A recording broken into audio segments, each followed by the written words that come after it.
Благодарам. Господине Ѓурчев, вие како предлагач на законот се јавивте тука, као да не убедите сите дека треба да го гласаме овој закон, или можеби се понадевавте, меѓутоа требаше да кажете околу вашиот континуитет на решавање на проблеми на професионалните војници, на конечната завршница, како што и другиот предлагач Емил Димитриев кажа на пресконференцијата, дека вие во континуитет и конечно ги разрешувате сите проблеми кои што за жал ги создавате во изминатиот период.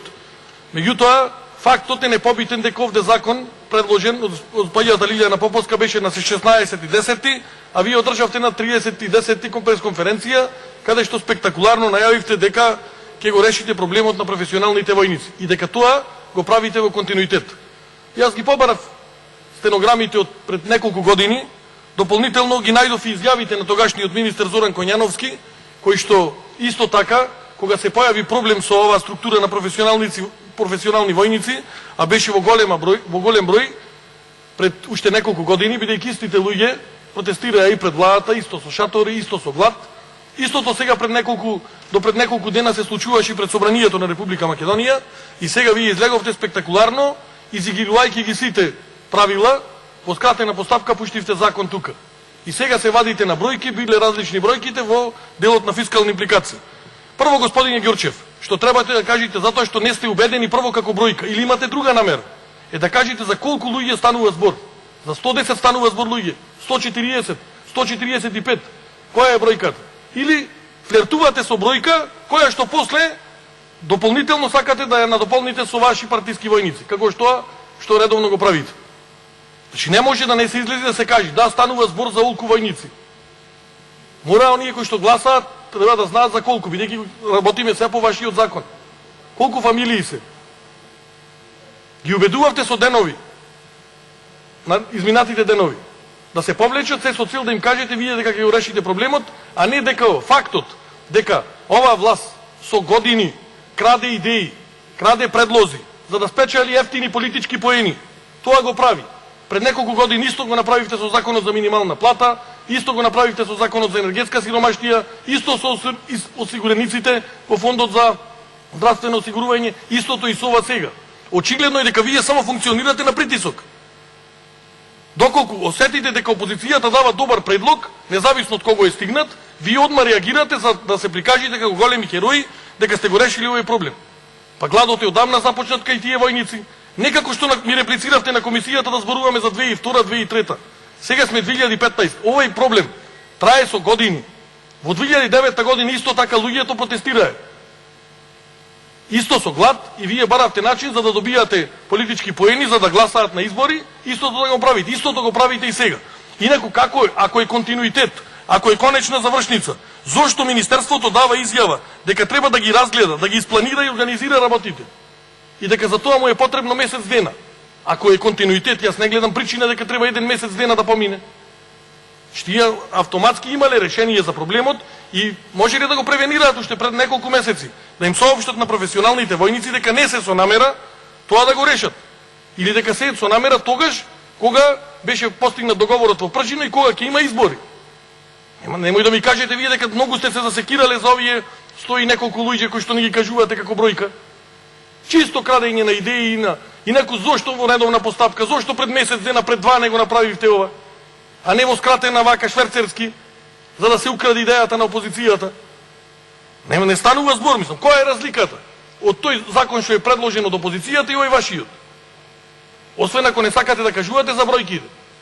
Може ли 2 милиони денари да биде за 140 лица годината? Или се правиме, не знам, може 2 милиони денари да биде за 140 војници во годината? Вака ви фаќа ум од вас. Тој под секоја минимална плата, значи тоа не е возможно. И затоа вие сега као сте го доуредиле членот во делот на фискални импликации и сега вашиот закон е подобар. Че ова не е надпревар за подобар. Овде се решаваат проблеми. Парламентот и владата на Република Македонија треба да ги решаваат проблемите. Затоа има пратеници, министри и не знам се друго. А не ве преваривме зошто дадовме пред 2 дена поскратено. Во петок ноќта го дадовте законот. За да дојде во понеделник на седница. Како предлагач на законот требаше нормално овде да слушнат сите. За колкава бројка на луѓе се работи. Инаку вие немој да се кажувате многу како загрижени за ова. Знаете во моментот прво колку не сте загрижени. Еви заменикот министер е тука. Па вие година и кусур дена влечкавте неизбор на началник на генерал штаб. Знаете со подофицери и офицери што се случува во Министерството за одбрана, во оние во делот кои што треба да бидат сега и пензионирани. Знаете каква масовна партизација се случува таму? Сте запознати со овој проблем. Ми е криво што господинот Димитриев не е тука, тој беше и заменик министер за одбрана, а и предлагач на законот.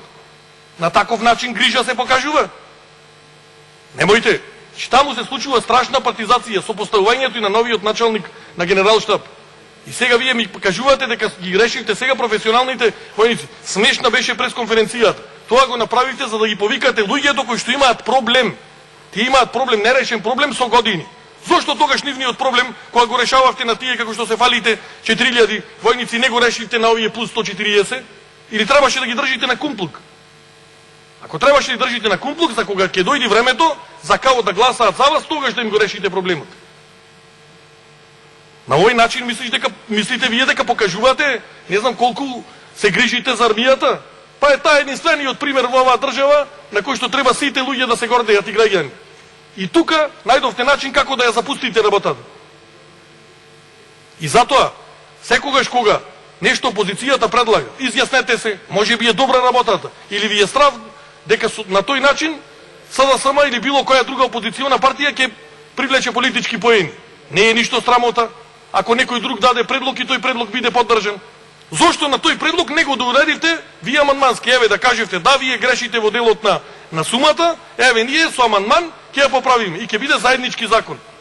Затоа што армијата на Република Македонија заслужува сите пратеници, сите да гласаат околу нив. Тие се тие кои што треба да бидат чувари на македонските граници и тие се тие единствениот пример по кој што Република Македонија заслужува да стане членка на НАТО. Нити политички критериуми со оваква власт исполнуваме, нити со никакви критериуми.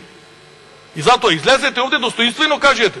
Сакате, прво, кога ве слушав на комисијата, знаев дека се срамите од тоа да признаете дека некој побрзо се сетил или дека претходно разговарал со тие луѓе. На крајот на краиштата, бројката на 104 нема исходот на избори да го реши. Меѓутоа е срамота да се упикувате секаде, не да, ако сте биле со намера ќе сте го решиле проблемот.